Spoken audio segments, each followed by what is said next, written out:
it's taking us back to a different time in our history where people didn't have autonomy over their bodies. They didn't have autonomy over how they move and shake in this country. And they had no rights. And he is stripping it down to the studs. And it's about to get real crazy out here. He's spreading it out. That's why I said, just not to even harp no more because we already went over it. But when you get a chance, look up something called Angola. It's a prison in Louisiana. That shit is wild when you find out what they do in Angola. It is basically a plantation. It's a plantation. So coming to you live from Long Beach, California. Welcome to the OK Bed Newsroom. These are your headlines for today.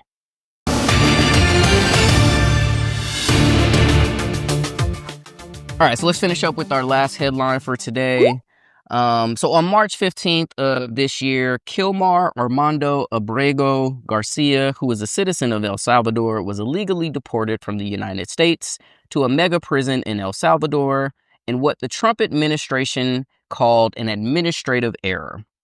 Garcia was living in the U.S. for about 10 to 15 years under a legal protection called withholding removal, but was arrested by ICE anyway and deported for suspicion of being involved in the notorious El Salvadorian gang MS-13, which is on the U.S.'s like on their like terrorist list or terrorist organization list.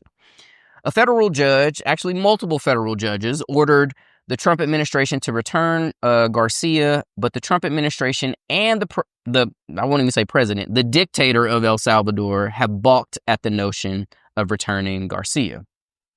Kilmar Garcia's deportation and imprisonment has raised concerns around the country about due process as it relates to deportation, especially considering Kilmar Garcia has no criminal record in El Salvador or in the U.S. And now Trump is kind of using this as a segue to potentially deport U.S. citizens who commit violent crimes to countries like El Salvador and whatnot. So, Ayati, what are your thoughts on the Kilmar Garcia situation, and what precedent do you think this will set for future deportation cases? I think everybody will watch their back. Like, it's just back.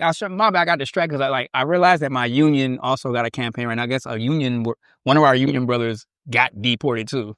That's why I was like, wrongfully? This motherfucker wrongfully. They trying to get him back. So I guess like IVW Local 11 has like the last time I went in to pay my dues, I saw they had like a campaign right now. Like they yeah, you got to bring our brother home. I'm like, what the fuck? Somebody got fucking caught up in this Somebody got bullshit? snatched, huh? Why? Because he got a strong accent. The motherfucker just grabbing motherfuckers. They're not really doing no due diligence. Like you said, it's this competency thing that you're starting to feel like motherfuckers just getting jobs and like, all right, go round them up. And they using very superficial, high level reasons of if they ain't white, question them. I think that's what it's gonna go. So I'm like, if you got a hard accent, you might be from a different region of the South or some shit. You just sound like you might not be from America. Your ass will get questioned and get picked up. And I'm like, it's to me, it's sad. Cause I'm like, most people here just for work. Let's be real. Like, them immigrants is cause they trying to find a better opportunity. Correct. So if, in my mind, water always flows the easiest path. Yep. So if you quote unquote think immigrants is taking your job away, why can't you automatically assume the company is creating opportunity for this to flow this way? You mad at the wrong motherfuckers. You can't get mad at the motherfucker that see a job opportunity. You get mad at the motherfucker who created the vacuum because they don't want to pay you the proper money. So I'm sitting there looking like, how do you navigate this shit? Like, I try not to, at first I was on that just react, fuck around, find out. Y'all voted for this motherfucker, y'all getting in trouble. There's a bunch of motherfuckers that I feel like shouldn't have voted for Trump and voted against their own best interest. Yeah. And now they like, oh, he deporting the wrong people. Like, I'm telling you thought they gonna check? You thought they gonna look? And he been talking about, this is not a secret. Like, he's been very open about, like, how he was gonna carry this out. And I'm just like, what the fuck? So I'm not gonna even try to find that shit right now. Fuck it. I'm not gonna even look it up. That's gonna be a distraction. But I'm just like, from what I've been seeing, I just don't see this getting any easier. I hate to say it, this feels like it's a rehearsal for something later on down the line. So Black folks been dealing with this shit since the beginning of our time being here. Slave patrols was the real shit. If you was out here doing anything, you was getting scooped up and thrown back into slavery. As long as you just looked like it, you could be a free person in the North, they'll grab your ass and throw you back into slavery. Solomon Northup has a book called 12 Years a Slave, which is in the same name as the movie. If you ever read that, it's the story about him actually just playing, I think he was playing violin because he was a musician at an event. He'd leave that event and get kidnapped by 2 motherfucking slave catchers from the South and dropped down somewhere in the southern part of the United States and was a slave for 12 years, even though he was born free.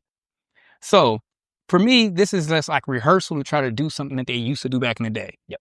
They are building prisons because they want slaves. So they just trying to warm up.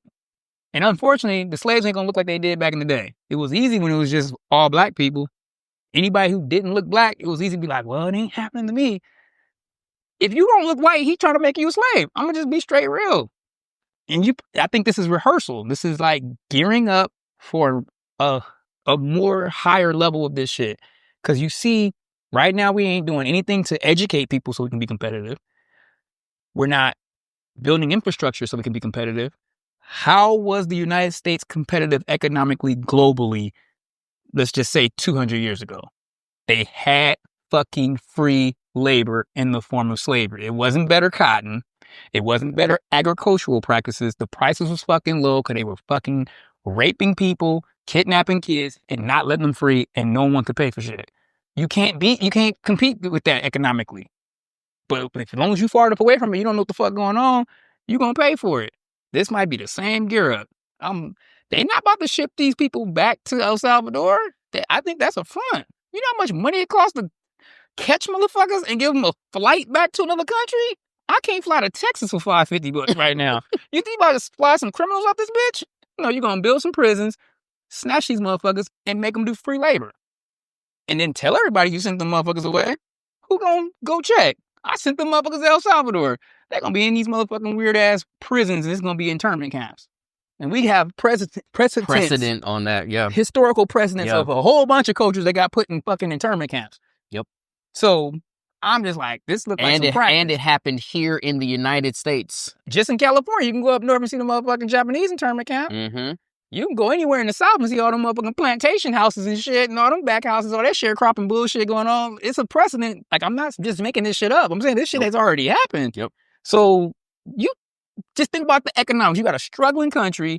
You talking about we're spending too much. It's too much government spending. You really think he about to try to catch as many criminals as he said that's in America and illegal immigrants and fly them motherfuckers back when they crawled in here? Apparently, say they crawled in here and jumped over a gate.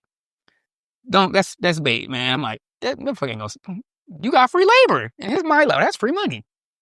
But he needs you to get riled up and think this is the enemy. So when he do some weird shit to him, you won't think twice about it. I'm just criminal. Well, they MS-13 people. I'm like, dude, it's the same shit they were saying back in the day with black folk. Right. So, you know anything, you better go read some history books and know what the fuck the game plan gonna be. Yep. That's my take on it. So yeah, no, I agree with that. You literally hit all the points that I was gonna hit. So I'm just gonna ride the wave that you already created. And I think to your point, so right now it's a smash and grab. Right now they are really doing, it's more of a smash and grab tactic, right? Yeah. Like we are doing things so quickly that we can't, that the folks that we are deporting and sending to El Salvador right now, they don't even have time, and the courts don't even have enough time to put together due process, right? Exactly.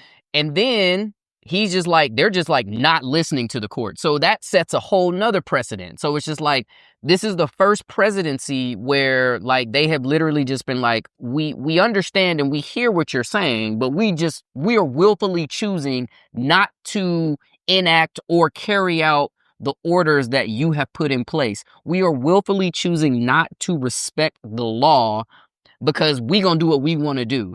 And I think to your point, where right now they're sending immigrants from Venezuela, from El Salvador, from all these Central American countries to El Salvador, and they're paying El Salvador $6 million, they've already paid them $6 million to house, a few hundred of these prisoners.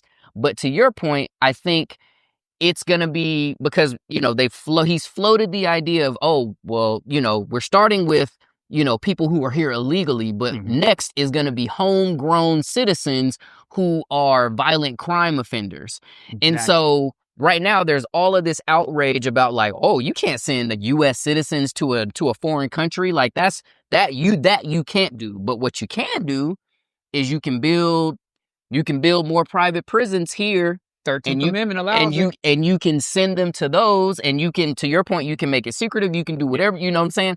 And so I think it is, to your point, he is setting this up so that he can unilaterally just pick people off the street. And I think the other piece to that too, the other like caveat to this is like a lot of these folks that they're scooping up and snatching right now, they are allegedly gang affiliated.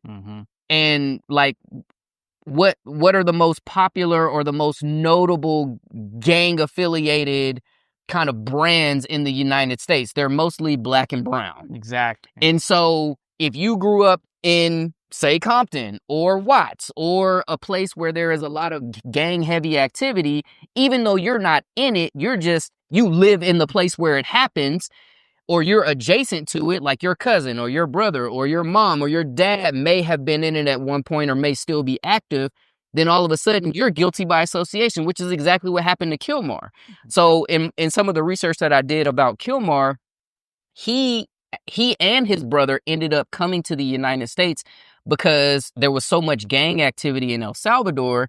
His family owned like a little pupusa shop. And so the gangs was coming by like, yo, you got to pay these taxes. And so they were like, if you don't pay these taxes, we get to take your son. And so they sent his oldest brother to the U.S. and he ended up settling in Maryland. And then when they came back and they were like, oh, where's your son at? He was like, oh, he's not here. So then they went after Kilmar, who was 12 at the time. He was 12 when they was trying to take him. So then his family, Kilmar's family, sent him to the United States to live with his brother. And that is how he got that withholding status, which basically says he can't be deported, right? He can live here, work here. He has a family. He married a citizen. He has 3 children who are all citizens of the U.S.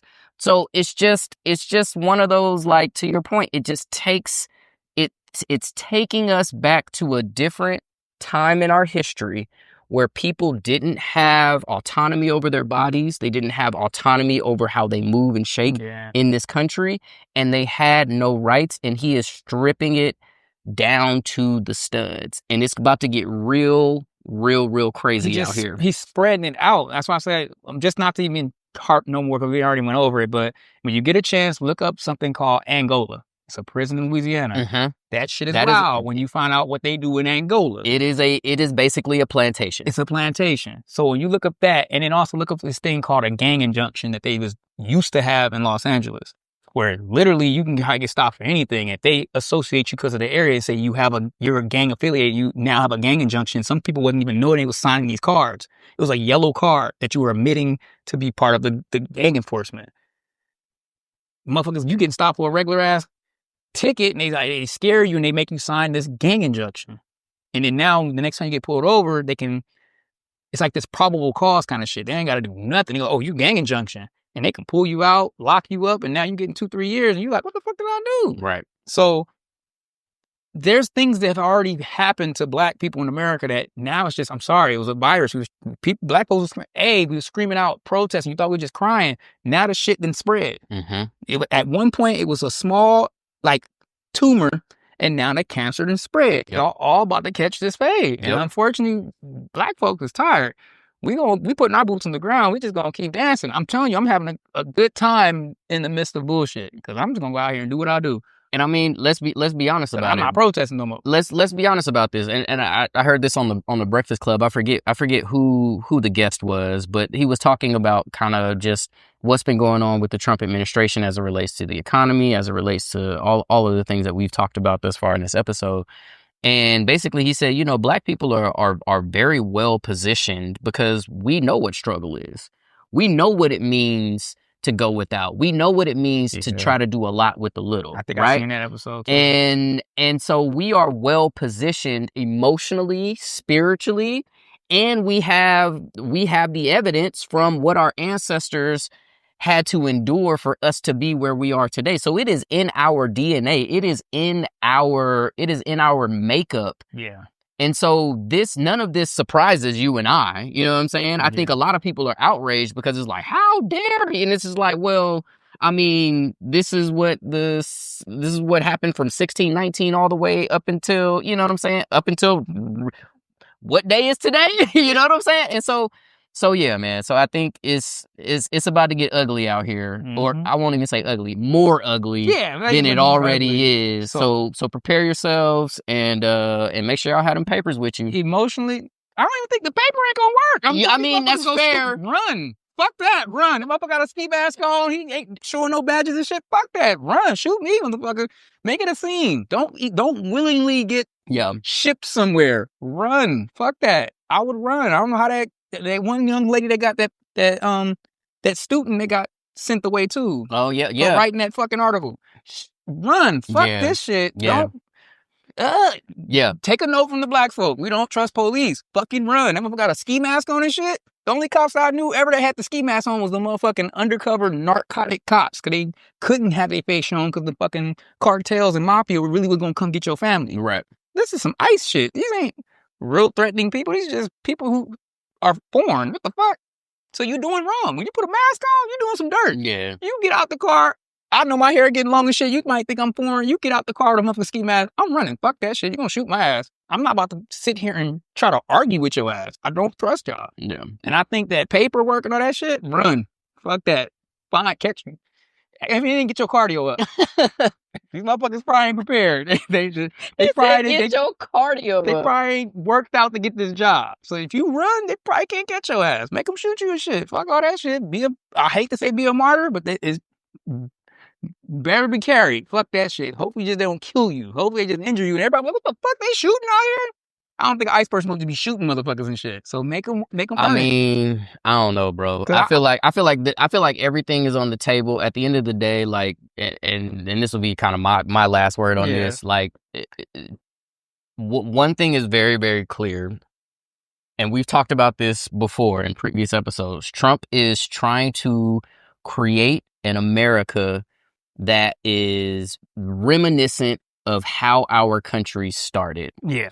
And he is trying to create an America for a very, very, very, very slim population within our country. Yeah. And it's all based out of fear and just sheer incompetence. Yeah. And it's sad to see, but yeah, get ready, y'all.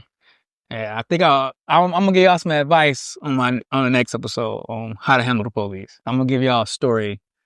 I think it's funny. Oh, is this another? Is it trauma or is it funny? It's probably gonna be trauma or funny, but I think this will work for this situation. Just because I'm thinking my brain, my gears in my head turning about using the police against the police. You gotta know how to use this shit. Because a motherfucker with a ski mask doesn't necessarily look like the police. So you might need to call the police on the police. Yeah, that's fair. And just lie and say you're getting robbed by some motherfuckers in some ski masks. LA, they probably will come out shooting. That's the funny part. They ain't even fucking try to figure it out. Just say, as soon as you see them motherfuckers out that car, get your phone out and be like, 911, it's a motherfuckers with ski masks out here.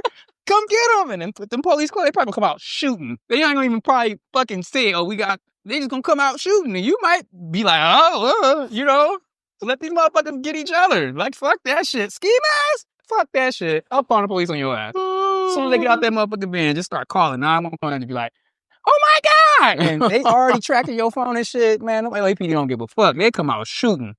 LAPD and sheriffs will shoot your ass. So keep my folks in LA.